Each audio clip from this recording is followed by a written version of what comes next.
Diam. Saudara-saudara sekalian, alhamdulillah saya ucapkan di hari Allah Subhanahu wa taala.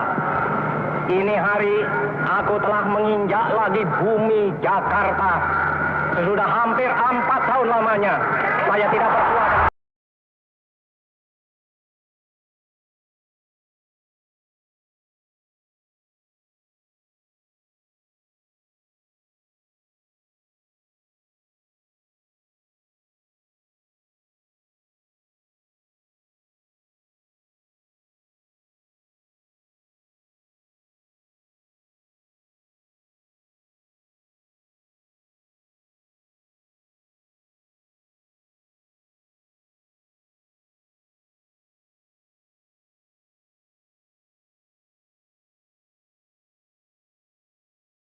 Kepada saudara-saudara marhain, saudara-saudaraku tukang beca, saudara-saudaraku tukang sayur, saudara-saudaraku pegawai yang sekecil-kecilnya.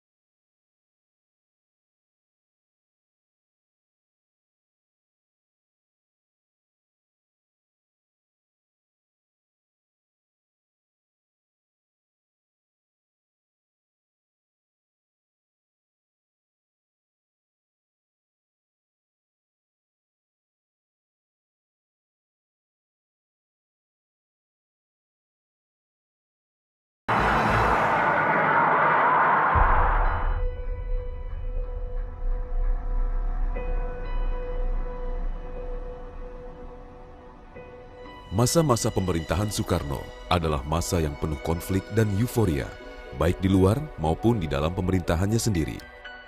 Pada periode 1945 sampai dengan 1949, Soekarno dihadapkan pada 2 konflik.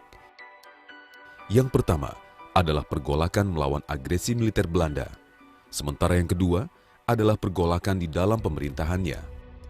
Kondisinya masih kita mempertahankan kemerdekaan. Pergolakan kan terus terjadi, jatuh bangun kabinet ketika itu. Pada tanggal 27 Desember 1949, Ratu Juliana mengakui kedaulatan Indonesia.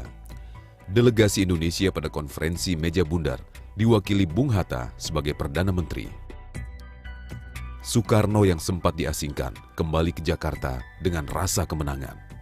Ia mendapatkan kembali legitimasi dari sebuah negara yang berdaulat. Benar, saudara-saudara. Penyerahan kedaulatan ini adalah hasil daripada goodwill. Maksud yang baik, pengertian yang baik antara Indonesia dan Belanda. Pengakuan kedaulatan oleh dunia internasional sejatinya menjadi landasan Soekarno-Hatta membangun rumah tangga bangsa. Tapi alih-alih fokus membangun, periode 1950-an justru menjadi tahun yang penuh gejolak. Para politisi dari berbagai ideologi saling bersaing dan beraliansi untuk mendapat jatah dalam kekuasaan. Pemilu 1955 diharapkan dapat mengantarkan bangsa menyelesaikan masalah sosial politik. Hasil pemilu mengantarkan Masyumi, PNI, NU, dan PKI menjadi 4 partai dengan perolehan suara terbanyak. Namun dengan komposisi parlemen yang seimbang, perdebatan soal ideologi justru semakin meruncing. Bung Karno sebagai salah satu pencetus Pancasila menghendaki paham nasionalis, agama, dan komunis bisa melebur di bawah kepemimpinannya. Namun kenyataan yang terjadi justru sebaliknya. Beliau kecewa pada partai-partai politik hasil pemilu 1955 yang menolak pembentukan kabinet kaki 4 PNI, Masyumi, NU, PKI. Nah yang 3 yaitu PNI, Masyumi, dan NU menolak PKI duduk dalam kabinet.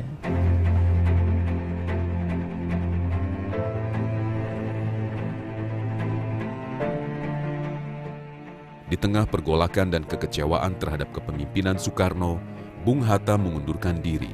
Ia melihat Soekarno yang gelisah menghadapi pertarungan politik antar partai dan membiarkan dirinya terbawa irama. Tak ada lagi perpaduan Soekarno yang konseptual bersama Bung Hatta yang detail dan hati-hati.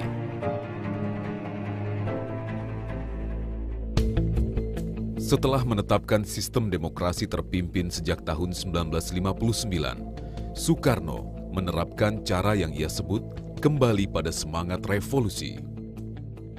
Perhelatan Asian Games tahun 1962 adalah cerita sukses keikutsertaannya dalam tatanan politik global. Sementara di dalam negeri, masalah Irian Barat tengah menjadi perhatian besarnya. Komando saya dengan tegas ialah gagalkan, hei seluruh rakyat Indonesia, gagalkan pendirian negara Papua itu. Apa komando saya lagi? Hei seluruh rakyat Indonesia, kibarkan bendera sang merah putih di Papua, di negara ini, di Irian Barat itu.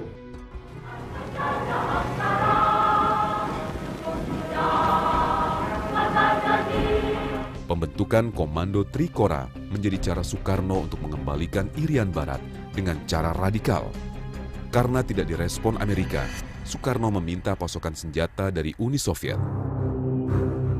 Persoalan Irian Barat dapat selesai melalui jalur diplomasi dengan campur tangan Presiden Kennedy. Namun kedekatan yang sempat terjalin dengan Uni Soviet menjadi jalan masuk yang subur bagi ajaran komunis. Keriuhan politik global pada era itu pada akhirnya menyeret Indonesia ke dalam pusaran perang dingin antara Blok Barat dan Blok Timur. Nah, kita itu sebagai negara merdeka berada dalam permainan di antara perang ini. Ada Amerika dan ada Uni Soviet. Ada Cina. Nah, dua kekuatan ini berusaha mempengaruhi kita. Berusaha mendapatkan dukungan dari negara-negara yang baru merdeka atau negara-negara sedang berkembang.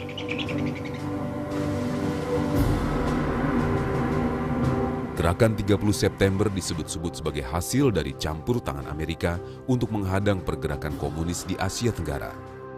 Meski soal ini tak pernah terbukti, peristiwa G30S menjadi klimaks pergolakan politik di masa Bung Karno. Sekaligus catatan kegagalan yang menyatukan tiga paham ideologi. The nationalist ideology, the religious ideology, the communist ideology, so far they are not making trouble or damage to the Indonesian state. Ya, dia kan punya konsep Nasakom dan di luar negeri dia sudah dipuji-puji. Hebat, bisa menyatukan tiga kekuatan ideologi.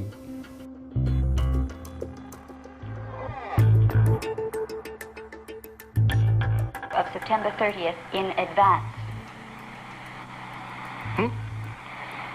Did you know about the attempted coup of September 30th in advance?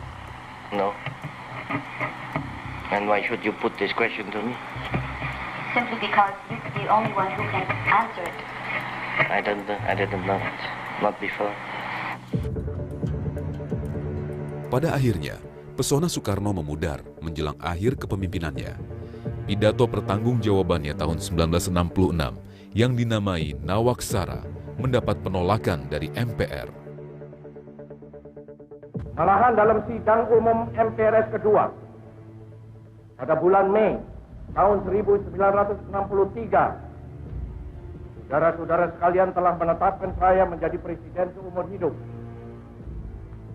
Dan pada waktu itu pun saya telah menjawab keputusan saudara-saudara itu dengan kata-kata, alangkah baiknya kalau nanti MPR, yaitu MPR hasil pemilihan umum, masih meninjau soal ini kembali. Dia tidak pernah minta menjadi presiden seumur hidup, tidak. Tapi sebagai pemimpin besar revolusi dia punya tanggung jawab bahwa Indonesia pada saat itu pun dilihat oleh Soekarno, ini revolusi kita ini belum selesai.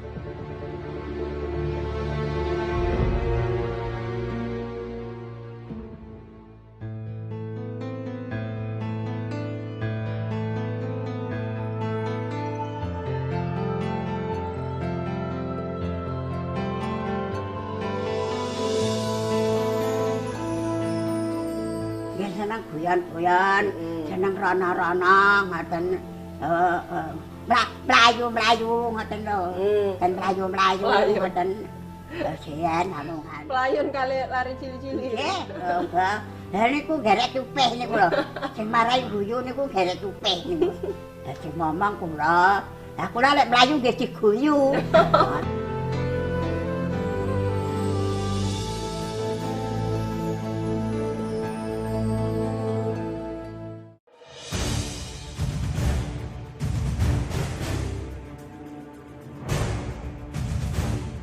Soeharto adalah seorang prajurit yang pernah menjadi tentara Kenil dan BKR, hingga menjadi anggota TNI pada divisi infanteri. Karir militernya menanjak semenjak ikut dalam serangan umum 1949, hingga operasi pembebasan Irian Barat tahun 1962. Namun sejarah gemilang Soeharto dimulai sejak perannya dalam operasi penumpasan G30S PKI. Soeharto yang saat itu menjabat Pangkostrat dianggap berjasa dalam menjaga dan memulihkan keamanan negara. Hal ini diperkuat dengan keluarnya mandat super semar dari Presiden Soekarno. Kiranya SP 11 Maret adalah satu penyerahan pemerintahan. Kiranya SP 11 Maret itu satu transfer of sovereignty, of authority. Padahal tidak. SP 11 Maret adalah satu perintah pengamanan. Perintah pengamanan jalannya pemerintahan, juga perintah pengamanan keselamatan pribadi Presiden, perintah pengamanan wibawa Presiden, perintah pengamanan ajaran Presiden, perintah pengamanan beberapa hal, dan Jenderal Soeharto telah mengerjakan perintah itu dengan baik. Dan saya mengucap terima kasih kepada Jenderal Soeharto akan hal ini.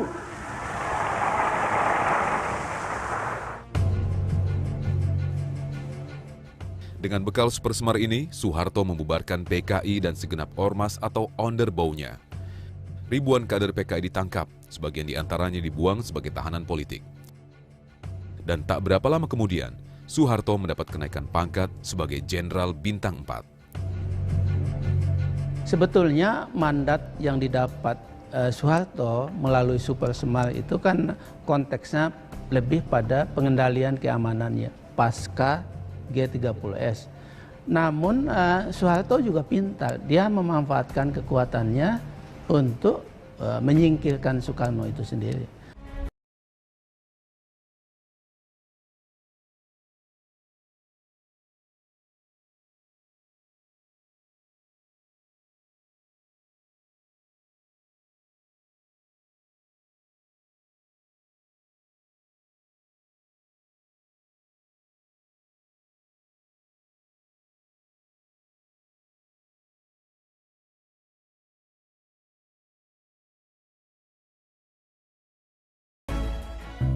Berkat latar belakang militernya yang kuat, Soeharto sangat piawai dalam menyusun strategi. Maka muncullah kebijakan Golkar menjadi partai pemerintah, peleburan partai-partai politik, hingga memberi jabatan di pemerintahan kepada tentara aktif.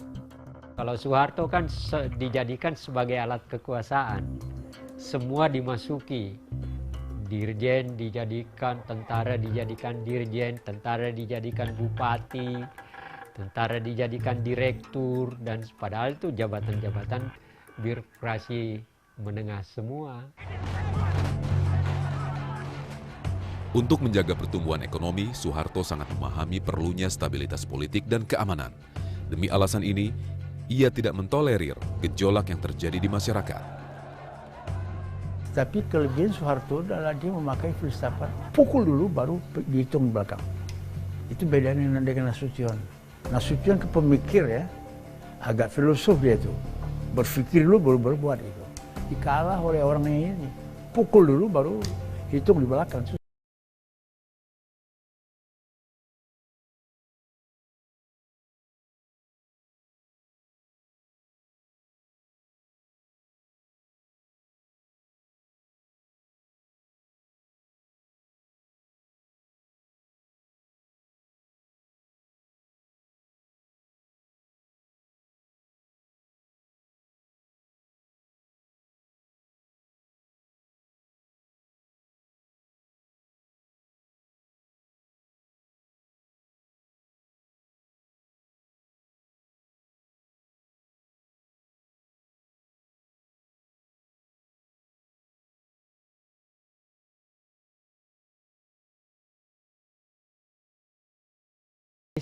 dan dijalankan itu memang Soeharto.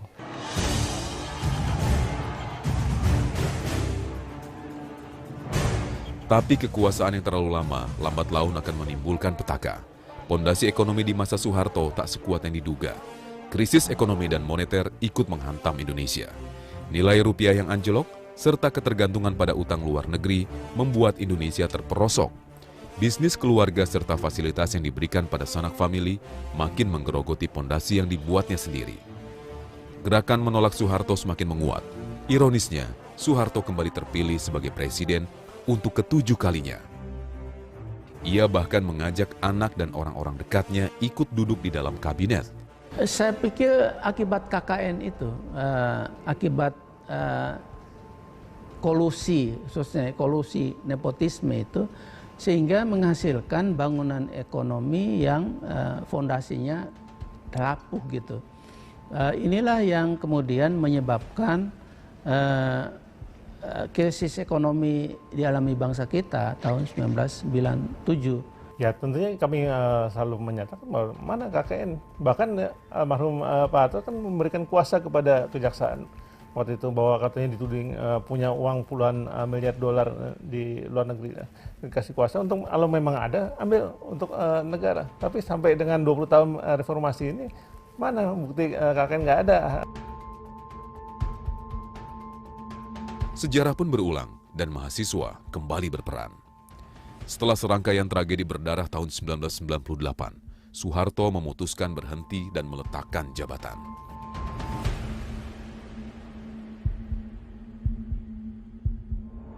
Untuk menyatakan berhenti dari jabatan saya sebagai Presiden Republik Indonesia, terhitung sejak saya bacakan pernyataan ini pada hari ini, Kamis 21 Mei 1998. Serupa dengan Soekarno, dinamika politik memaksa Soeharto turun dari singgasana. Orde Baru berganti dengan era reformasi. Tampuk pimpinan ia serahkan pada Wakil Presiden Habibie.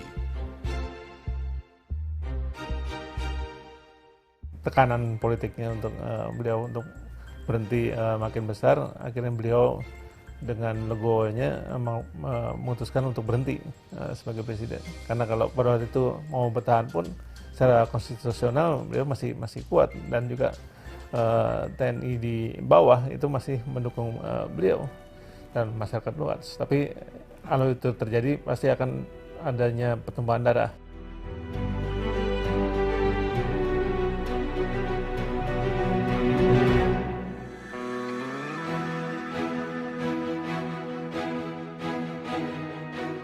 Pak Harto itu waktu di sekolah rakyat, beliau kalau sore menggembala kerbau dan kambing. Itu kali hari Minggu dengan teman-temannya itu memandikan kerbau ke sungai. Jadi pulang sekolah, SR, ngangon ya? Ngangon kalau sore. Tapi kalau hari Minggu, itu pagi-pagi habis sholat subuh lalu memandikan kerbau ini.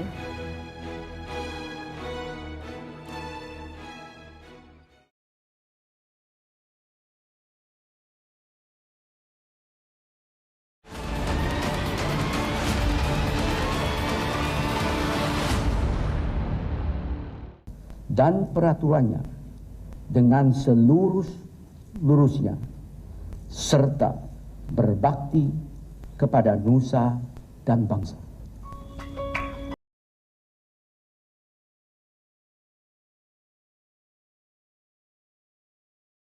Orang pun pernah memprediksi Baharudin Yusuf Habibie akan menjadi orang nomor 1 di negeri ini. Waktu Pak Harto menentukan dia mau lengser hari Kamis, dia tentukan itu hari Rabu malam, hari pahlawan. Dan dia tentukan itu setelah saya bertemu dengan dia. Keadaannya itu begitu gawat, begitu banyak masalah-masalah. Saya sudah bilang sama Pak Harto bahwa sebaiknya panggil itu pimpinan dari fraksi sendiri dan pimpinan DPR, MPR. Dengar, jangan hanya dari saya. Ada pepatah yang saya diajarin sebagai ahli konstruksi pesawat terbang. Percaya baik, tapi cek lebih baik. Sosok Habibie sejak lama lebih dikenal sebagai teknolog ketimbang seorang politikus. Habibie muda sempat kuliah di ITB sebelum melanjutkan ke Aachen, Jerman untuk belajar teknik pesawat terbang. Setelah lulus, ia sempat bekerja di perusahaan pembuat pesawat di Hamburg yang tengah mengembangkan pesawat Fokker tipe F-28.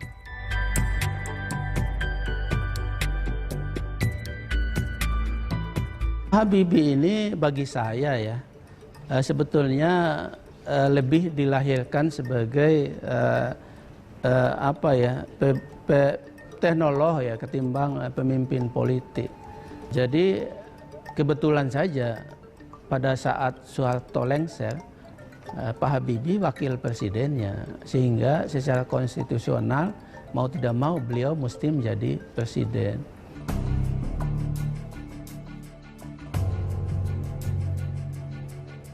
Setelah pertemuan dengan beberapa pejabat negara tahun 1974, Habibie memenuhi panggilan Soeharto ke Jakarta.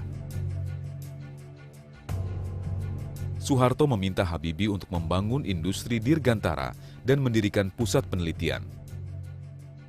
Habibie diambil karena dia punya keahlian pesawat terbang dan memang digunakan. Bahwa sekarang orang tidak mau menggunakannya itu urusan lain.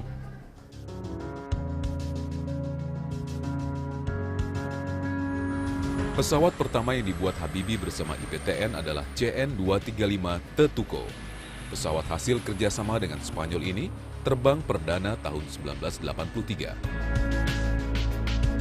Namun pesawat pertama yang diproduksi penuh oleh IPTN, yakni N-250 Gatot-Koco, akhirnya mengangkasa 12 tahun kemudian.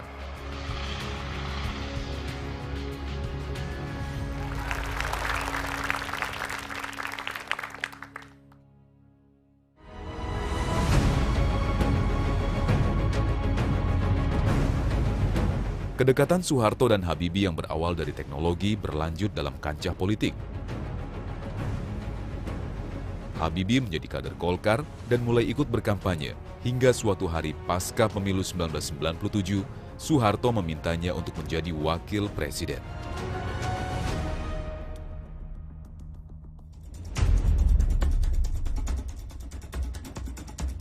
Namun pada masa itu, gelombang reformasi mengalir cepat. Setelah Soeharto lengser, Habibie menghadapi berbagai tuntutan rakyat. Waktu itu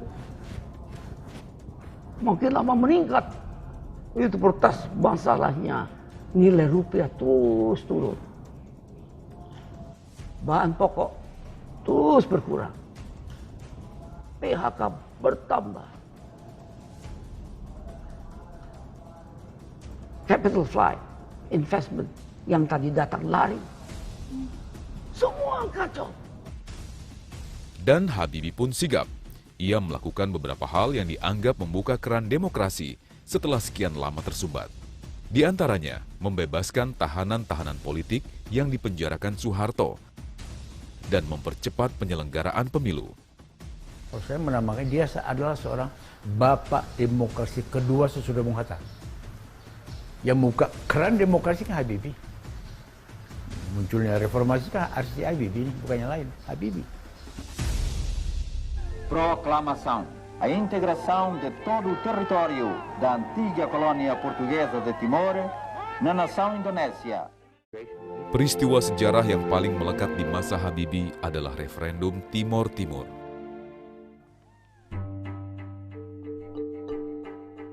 Provinsi ke-27 ini menjadi bagian Indonesia lewat proses integrasi yang rumit tahun 1976. Dan memang Timur Timur bukan punya kita kok. Itu kan karena strategi Amerika juga. Dalam rangka itu harus diingat, dalam rangka Perang Dingin. Ketika itu Portugis dikuasai oleh anak-anak perwira-perwira muda yang kiri, lalu Amerika ketakutan kalau ada enklave komunis di Asia Tenggara, dan itu adalah tim-tim. Maka didoronglah Indonesia ngambil tim-tim.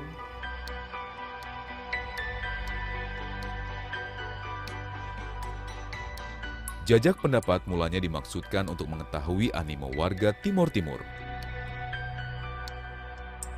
Hasil jajak pendapat bakal menjadi rekomendasi untuk pemberian status otonomi khusus.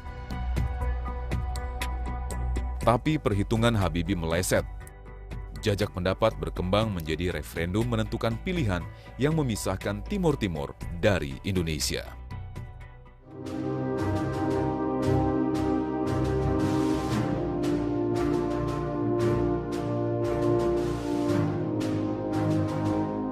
Habibie dianggap melakukan kesalahan. Pidato pertanggungjawabannya ditolak MPR dan tak lama berselang, ia memutuskan mundur dari arena politik. Blunder bagi beliau. Kenapa? Sebab kebetulan 3 bulan sebelum jajak pendapat dilakukan, saya melakukan riset di sana, penelitian di tim-tim. Dan saya tahu betul situasinya bahwa mayoritas publik itu memang lebih menginginkan lepas dari Indonesia, apalagi Soeharto sudah tidak ada.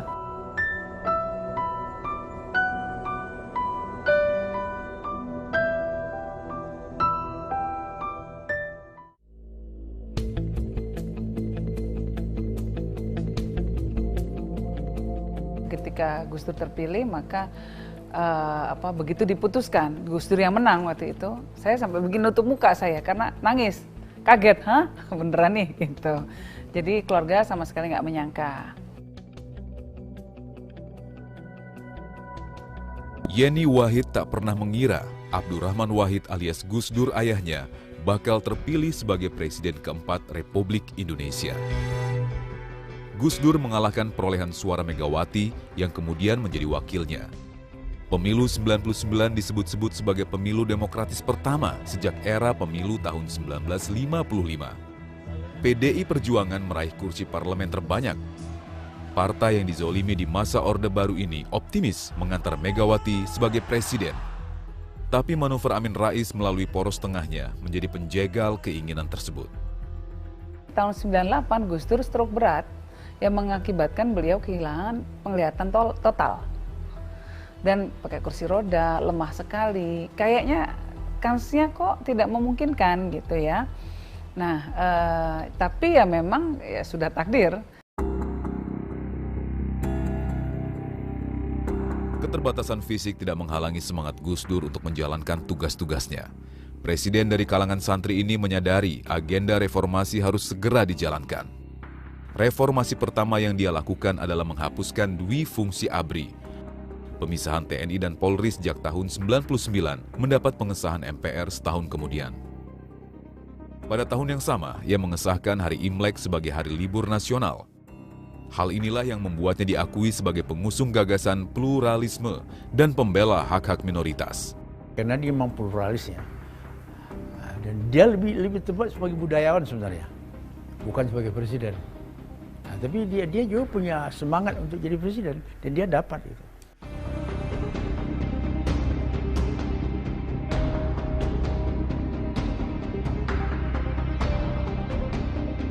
Namun semangat Gus Dur untuk melakukan perubahan terbentur masalah komunikasi internal. Ia sering tidak sependapat dengan para menteri dan merombak kabinet tanpa berkonsultasi. Ketika masalah dalam negeri sedang pelik, Gus Dur justru sibuk keluar negeri. Demi meningkatkan citra Indonesia di mata internasional, ia banyak melakukan lawatan pada tahun pertama pemerintahan, termasuk ke Amerika, Palestina, dan Israel.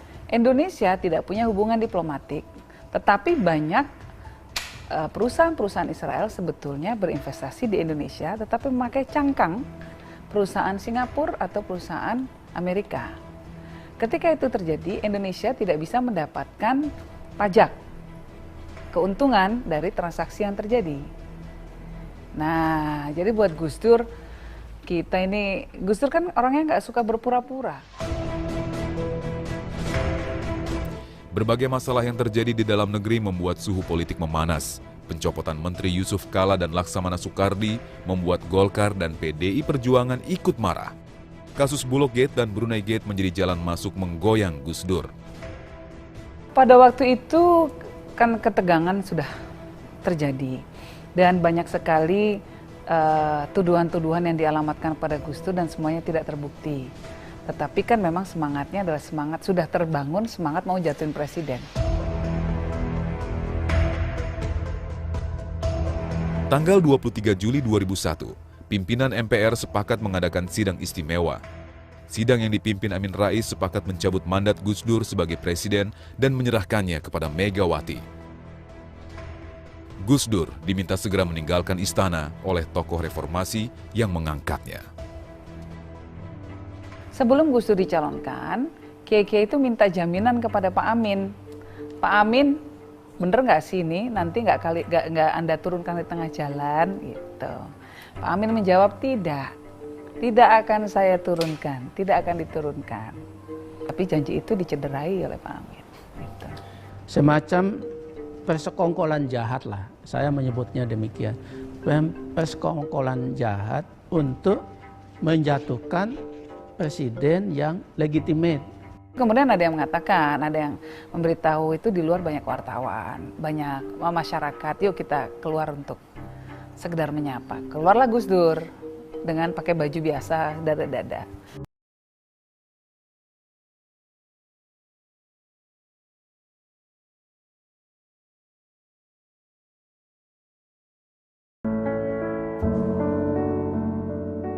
Di Denanyar dan di sini.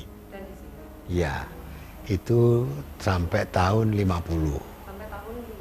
Kemudian tahun 50 berangkat ke Jakarta.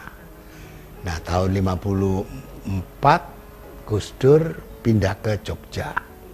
Kemudian dari Jogja pindah ke Magelang. Saya usia 8, Gus Dur mungkin usia 10-11 tahun.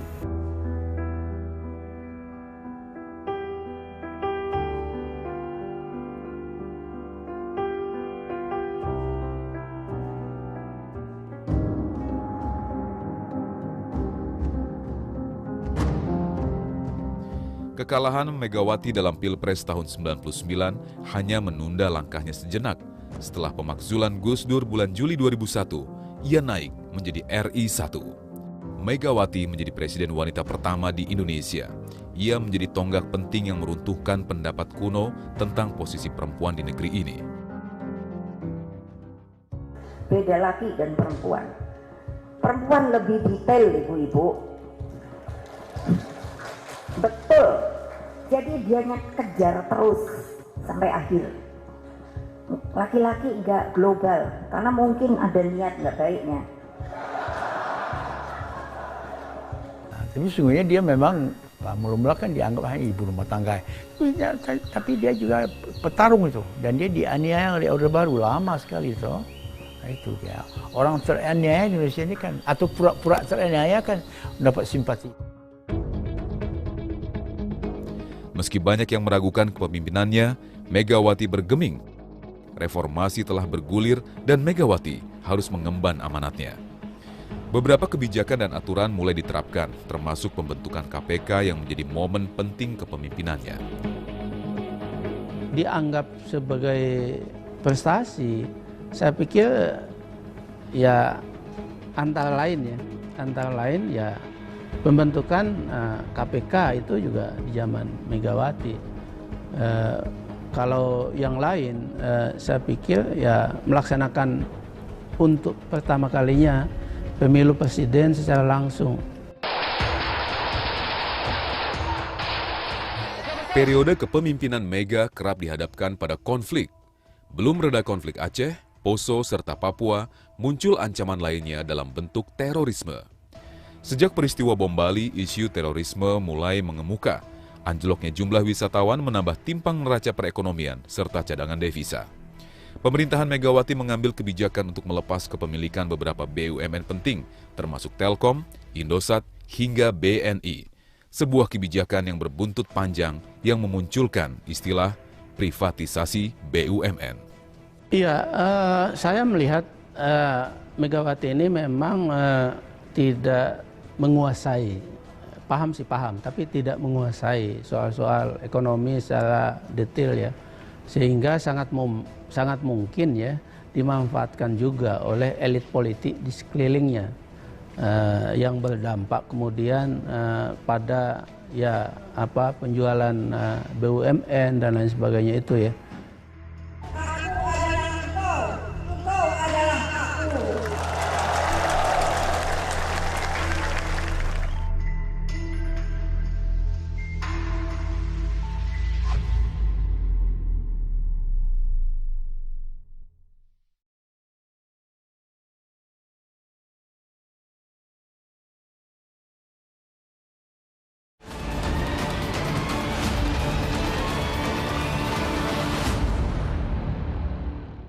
Based on the spirit of brotherhood, I expect that we have to be more united in the near future to face our national challenge. Setelah menjalani karir militer serta politik yang panjang, Susilo Bambang Yudhoyono akhirnya menjadi presiden ke-6. Memangku jabatan Presiden Republik Indonesia. Ialah presiden pertama yang dipilih langsung oleh rakyat. Para pendukung tak bisa larut dalam euforia mengingat negara tengah bangkit dari krisis. Ia harus segera bekerja. Tugas saya menyelesaikan masalah-masa lalu tanpa menyalahkan pemerintahan masa lalu, tanpa menyalahkan pemimpin masa lalu. Karena begitu saja di presiden itu menjadi tugas saya. Misalnya melunasi utang IMF, menyelesaikan permasalahan Aceh yang belum damai selama 35 tahun. Lantas Indonesia kena embargo militer, harus saya selesaikan. Dan kemudian hubungan dengan Timor Leste juga belum baik. Itulah yang terkesan bagi saya yang harus segera saya selesaikan. SBY adalah satu dari sedikit tentara yang kuliah hingga jenjang doktoral. Sejak muda ia kerap menulis termasuk tentang profesionalisme ABRI dalam pembangunan. Perwira itu kan juga memerlukan kemampuan intelektual sebetulnya, karena sebagai pemimpin militer itu juga diperlukan kecakapan. Dan alhamdulillah setelah saya memasuki akademi militer, bertugas di lingkungan TNI selama hampir 30 tahun, ternyata hasil belajar saya suka mengembangkan diri itu ada gunanya. Memasuki pemerintahan SBY, kondisi politik Indonesia relatif stabil. Kondisi ini cukup ideal untuk membantunya fokus pada pembangunan dan menyelesaikan berbagai masalah. Namun ujian besar pertama SBY bukan berasal dari ranah politik. Bencana tsunami di Aceh menjadi cobaan bangsa sekaligus kerja besar bagi pemerintah. Bencana yang satu belum teratasi, sudah datang lagi bencana yang lain. Gempa di Jogja tahun 2006 menambah berat beban pemerintah.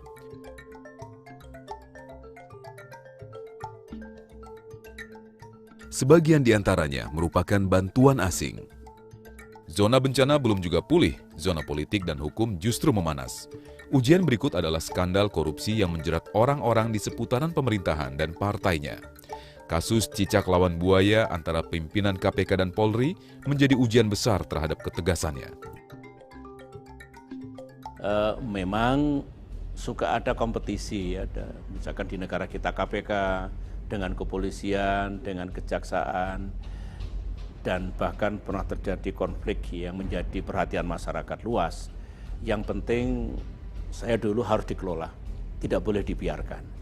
Dan dengan kepemimpinan seorang pemimpin lebih bagus didorong saja, ayo silakan berkompetisi secara positif, secara sehat, secara kesatria, tetapi juga diperlukan kerjasama. SBY disebut-sebut sebagai produk militer dengan intelektualitas dan kemampuan sosial politik yang tinggi. Namun dengan berbagai kelebihan ini, ia sering dinilai lamban mengambil keputusan.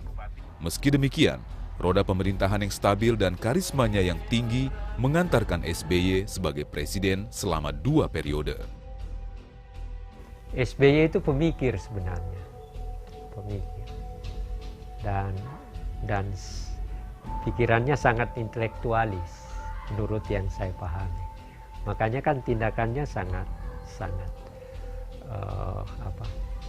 terukur, hati-hati dan seterusnya. Meski tak selalu akan indah, aku yakin sampai di sana.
Tiga hal inilah yang membuat Jokowi menjadi idola bagi sebagian publik. Gaya belusukannya meninjau warga atau proyek pembangunan menjadi hal baru yang menarik. Meski begitu, banyak pihak yang skeptis dan nyinyir, seraya menudingnya sebagai pencitraan belaka. Saya senang tiang-tiang yang dipakai untuk turbin ini adalah buatan dalam negeri, yaitu buatan dari Banten. Tidak ada pemimpin yang tidak berusaha untuk mencitrakan diri sebagai orang yang tampil kepada rakyatnya, nggak ada.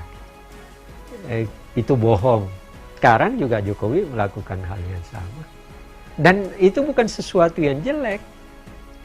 Itu hal yang wajar. Di tengah banyaknya sikap skeptis, pemerintahan Jokowi melenggang. Sesuai dengan motonya, kerja, kerja, dan kerja. Begitu pula ia memberi nama kabinetnya. Tanpa kegaduhan politik seperti masa-masa presiden sebelumnya, ia leluasa menyusun program kerja. Program yang dia sebut dengan Nawacita. Jokowi adalah sosok pemimpin yang tak punya beban di masa lalu, baik secara hukum maupun politik. Namun karena menjadi kader PDIP, banyak kalangan menilai dirinya hanya orang suruhan Megawati. Dia tidak punya beban masa lalu. Yang kedua, relatif bersih. Ya, kemarin kan maunya di pihak PDI itu kan dia hanya pesuruh partai, ya, petugas partai. Tapi tidak selalu bisa digitukan. Jokowi juga ada keras kepalanya. Tidak semua dia mau mendengar sabda dari Ibu Suri. Saya punya tanda tangannya Pak Jokowi. Dia adalah petugas partai.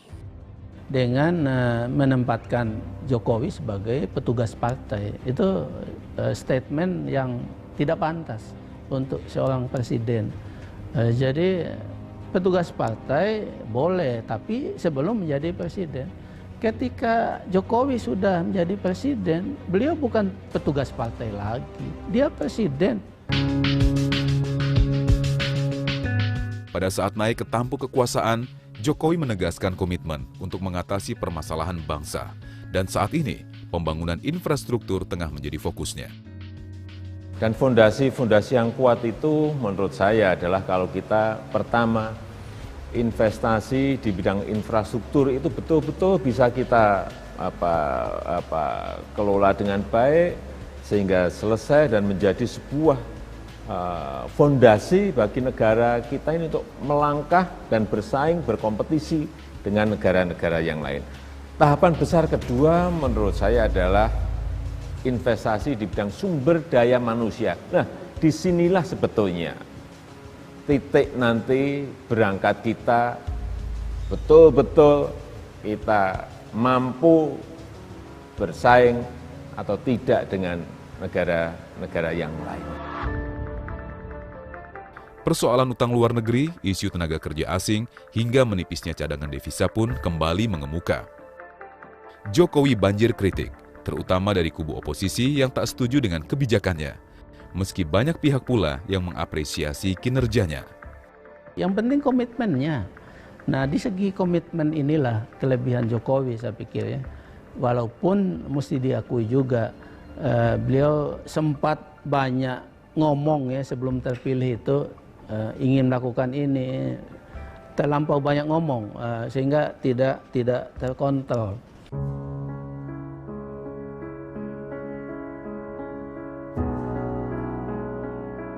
Ini tapi bangunan yang sebelah sana, pas tangga itu ke sana, sebelah sini tempatnya Pak Jokowi, sini Bu Tarti sama saya bagian belakang, jadi gandeng gitu.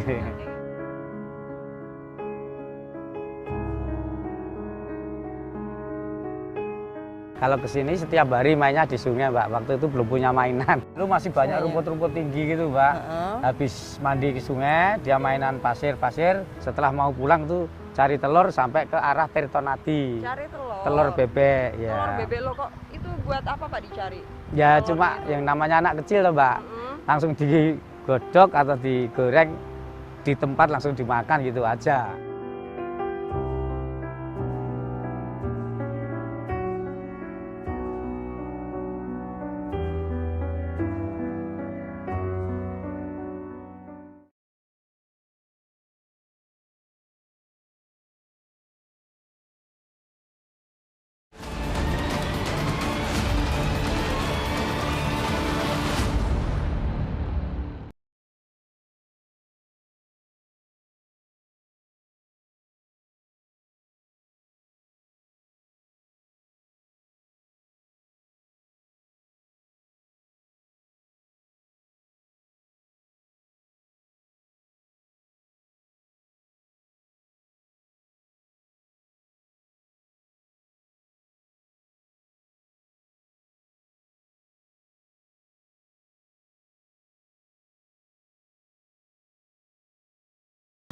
Pada kenyataannya, Indonesia pernah memiliki 7 sosok presiden berbeda. Berbeda zaman, berbeda tantangan, dan berbeda pula setiap karakternya. Perjalanan Republik ini begitu istimewa, penuh dengan peluh, cucuran darah, hingga air mata. Kemana negara akan dibawa sangat bergantung pada pemimpinnya. Seperti apa sosok pemimpin yang kita harapkan? Presiden yang akan datang sesungguhnya tidak perlu pengalaman ya.